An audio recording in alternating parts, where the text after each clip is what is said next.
Legendary Chicago historian and activist Timuel Black died today at the age of 102.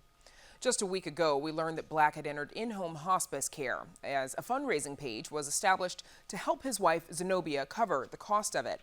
I had the honor of walking down memory lane with Black nearly 3 years ago as he marked his 100th birthday. Here's a look.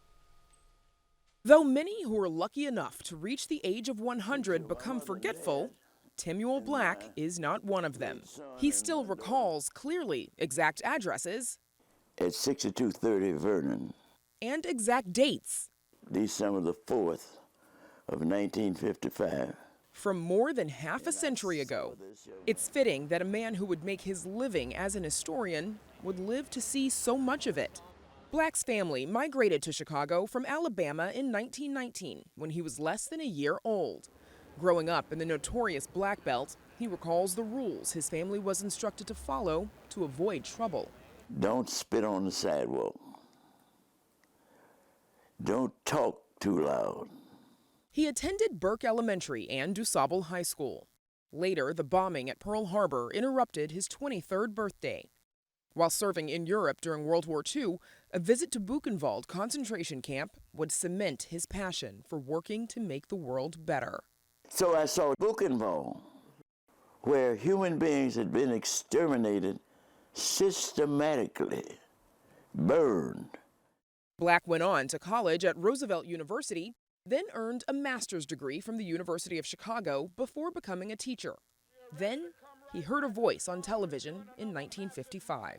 He articulated for me the way we felt, the way we had felt in the combat of World War II, but continued to be good Americans.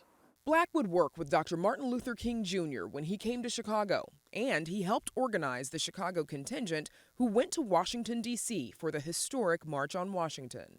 The attitude which had been inspired by my mother and father that a change is going to come, the door is going to open. Be prepared to walk in. That attitude of optimism that I inherited from childhood continued throughout my life. Working with King wouldn't be his last chance to help open another history-making door. Though he ran and lost his own race for Chicago alderman, he did help Chicago elect its first Black mayor, Harold Washington. I mean, he was a go-to source. He was part of Harold Washington's inner circle. He was one of the guys that went out and got the money, that got the registered voters, that got the clout to help get him elected. Even then, he was a wise old man of politics. Political columnist and analyst Laura Washington calls Black a Chicago treasure. She recalls a trip to Senegal and Mali in Africa years ago when they both taught at city colleges. To be able to connect our lives in Chicago and the discrimination and racial injustice that we were struggling with then and now with that history back in Africa. Black is a consummate teacher with knowledge that comes not only from his research, but also his life. So he can talk to you about Martin Luther King and why he came to Chicago and what he did here and the impact. And it's not just what he's telling the kids in the classroom, it's what he lived.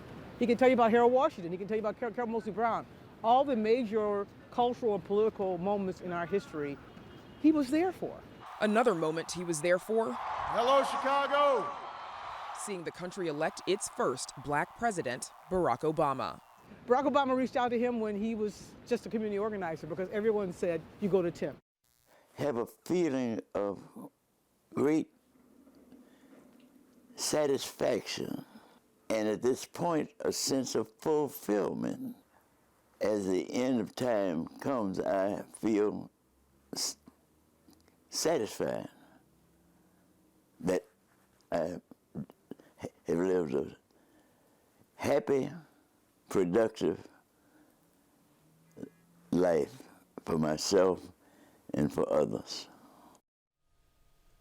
And among the condolences coming in today, Reverend Jesse Jackson called Black, quote, a great teacher and a tall tree in the civil rights forest. Congressman Bobby Rush said, quote, Tim's enthusiasm as an author and educator was inspiring and his impact is utterly incalculable. His wife of 40 years, Zenobia, says Black's decline was rapid after entering hospice last week.